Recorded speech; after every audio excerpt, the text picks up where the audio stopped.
lumberjacky this morning with his flannel and his beard. And is this the new Granger or just the Granger that doesn't have to leave his house now that he's a famous radio guy? Yeah, going for that radio face, they're telling me, Well, first, congratulations, man. It's just, I don't know what you can't do. And every time they're like, oh, I wonder if Granger can do it. You can do it. And now you have a national radio show. How did this come about?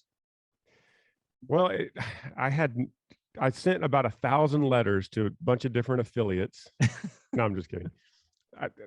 They called me over at Premiere and asked if I'd be interested in something like this. And they called Tyler, my brother, who's my manager, first. And Tyler called me and said, hey, I talked to iHeart. They want you to host after midnight. And I was like, well, what did they really ask you? No, seriously, they asked if you'd host after midnight. And Tyler's just real mild-mannered. And it took him about 2 days to finally convince me that that's actually what they were asking.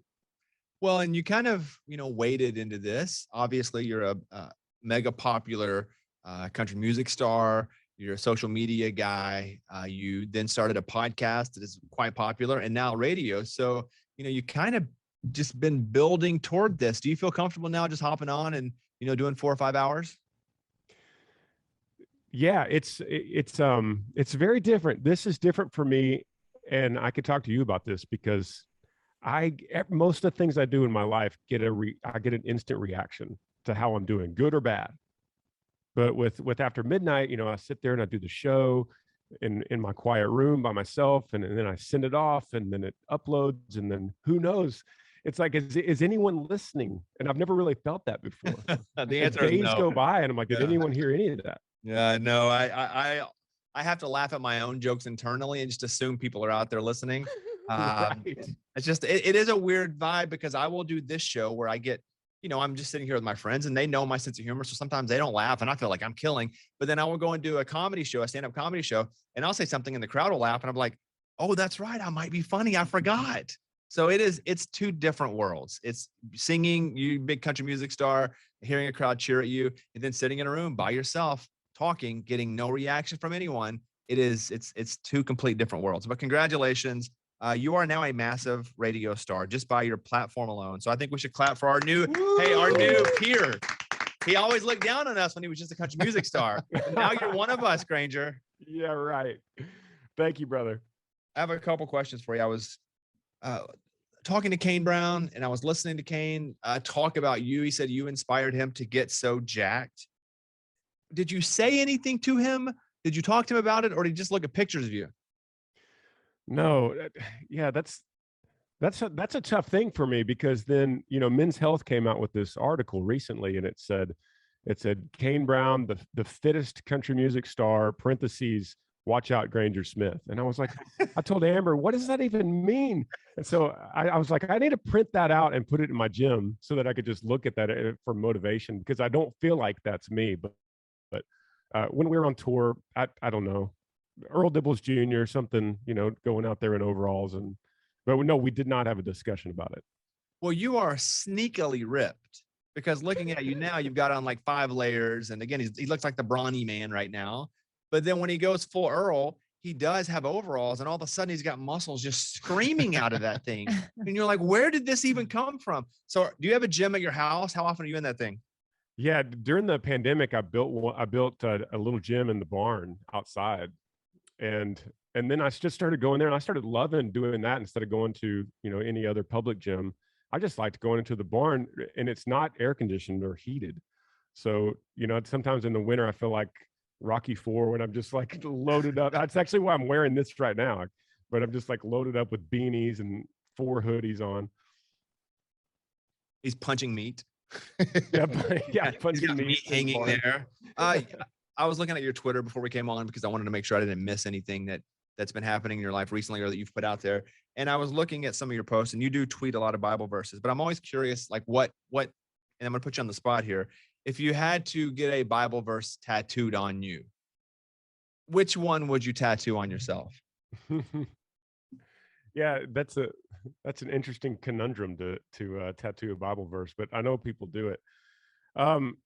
It would probably change. And I got to tell you, Bobby, the reason I do that, it's not to try to inspire the world or anything. It's so that I keep myself accountable because I have to get up before I start my day, dig into that, and then find something that's going to keep me accountable. So by posting it for myself, that's a way of doing it. But I think today I would probably be into Philippians 4:6, which is do not be anxious about anything, but in everything by prayer and supplication, bring your request to God. It's a pretty long one. I probably would go with a much shorter one. That would be a lot. That would be Yeah. like all the way across the back. Yeah, I mean, I love it. I love it, but it's pretty long. I was like, maybe he wept. You know, just the two ways. That'd probably be the one. Granger Smith is on with us. He is now the host of After Midnight. He is on over 200 radio stations. He can be heard Monday through Sunday from midnight to 6 a.m. on iHeartCountry or the iHeartRadio app. But I do want to ask, let's not let it be lost that you are a big country music star. Like, are you working on music now, or has that kind of been put on the back burner? Yeah, I'm actually working on a record right now. I told Amber, my wife, yesterday, I was like, I'm low key making an album right now, because usually when I make an album, that's all I'm doing is making an album. But now I seem to have all these little projects. I actually thought 2022 was going to be kind of light. Now I just fill up all these projects, and then album is like a fourth of that pie right now. But I am making music. You know, with you having to interview folks now, and have you done a lot of interviews? I'll start with that. Who have you interviewed so far? No, I haven't done many. I only did Maren Morris. She had that premiere last week. And so I've known Maren for, 13 years back during the Texas days. And I've prepped for the interview. This is my first one.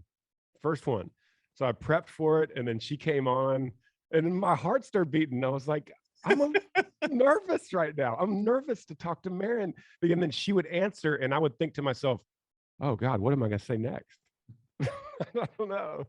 And how did it go? Did you listen back to it? Because I refuse to listen back to interviews because I'll pick them apart. Like, I live them and then I move on with my life. And I hope that Scuba Steve, if it's a recorded interview, he will fix it and make me not look like an idiot. So did you go back and critique yourself? Yeah, I hate my voice. And so I did hear it.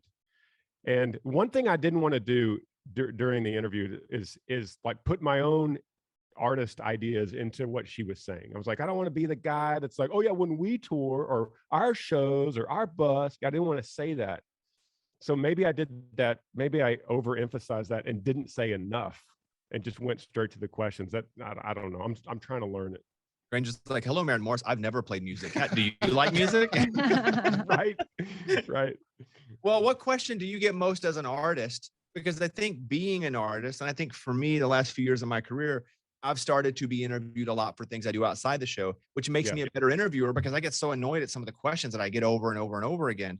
So as an artist, what do you get asked the most? And you're like, I know they're going to ask me this, but I'm going to answer it and just try to finish the question and move on to the next. Well, for instance, if you put out a new song, then so many people will ask you, so tell us a little bit about this song. How'd you write it? What was the idea behind the title? And that's always a loaded question, So what I want to do with After Midnight, because it's a nighttime show, is I want to try my best to base my questions around the nighttime, the third shift, the truckers, the nursing mothers, the work commuters. And so that's what I was trying to do with Maren. It's like, you're nursing a baby in the middle of the night. Do you think of songs? Are you thinking about music? Do you get inspired? Have you ever written a song at night? What time do you wake up? What's your alarm sound like? I want to try to relate it to night, just so, like you're saying, so that's not the same questions over and over. I was in Russellville, Arkansas, and we were traveling during our Christmas break. We go from Nashville to Arkansas to Oklahoma because my wife grew up in Oklahoma. So we're doing the families. And we were so close to being out of gas, and I had to pee. And so we went to this truck stop, and it was a really old truck stop. It wasn't one of the fancy ones. It was like on the edge of Russellville, and they had it was so like old, and it had a tanning bed in it, right? Which this thing probably hit its heyday in like 93. And so there's a tanning bed, and the bathroom has 2 urinals and a toilet that barely works. And I walk up to the urinal, and there's a lot of things written on the wall, call this number, but in 3 different inks, like 1 in Sharpie and 2 in inks, it said yee in 3 different times. And so I thought about you, because there you were, where I'm from, at a place that I don't know is very celebrated, but they were representing Granger in the Yee brand. And I was like, see, that's what I'm talking about. Like, he knows who he's talking to. That's my guy. I did not know where that story was going that direction. but yeah, we love Arkansas. Those people, a lot of those kind of people though, don't even know my name. They just know Yee Yee and the lifestyle that it is. Are you still as I don't know what the word is. Are you still creating as much with Earl? Does Earl Dillers Jr. make it on after midnight? He's in some of the imaging, not a lot, but I did hear that he's in like the intro of the show right now. But I'm not creating a lot with Earl. I've been so slammed with other stuff. During the pandemic, Earl made a little resurgence. You know, I had more time then, but I love making Earl. It's just a matter of, you know how this goes. It's a matter of thinking of the content, how to think of something new that's funny, but it's still in his vein. And I've done it for 10 years.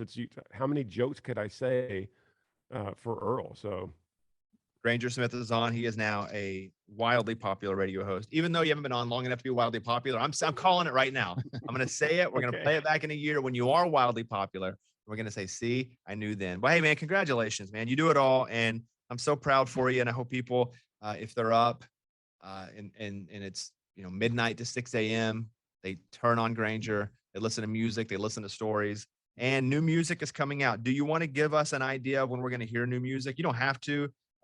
When will we get Granger music here? I could break something to you, and I haven't talked about this at all, but the next time you'll hear new music from me, it'll be part of a soundtrack.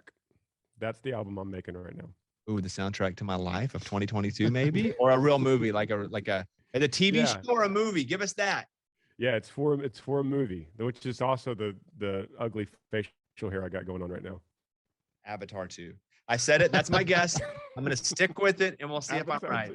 All right, at Granger Smith. Hey, Granger, good to talk to you, man. I'm rooting for you. You are the best, and keep killing it. You inspire a lot of folks. Thank you, brother. We'll talk to you soon, man. Thanks for having me. All right, bye, Granger.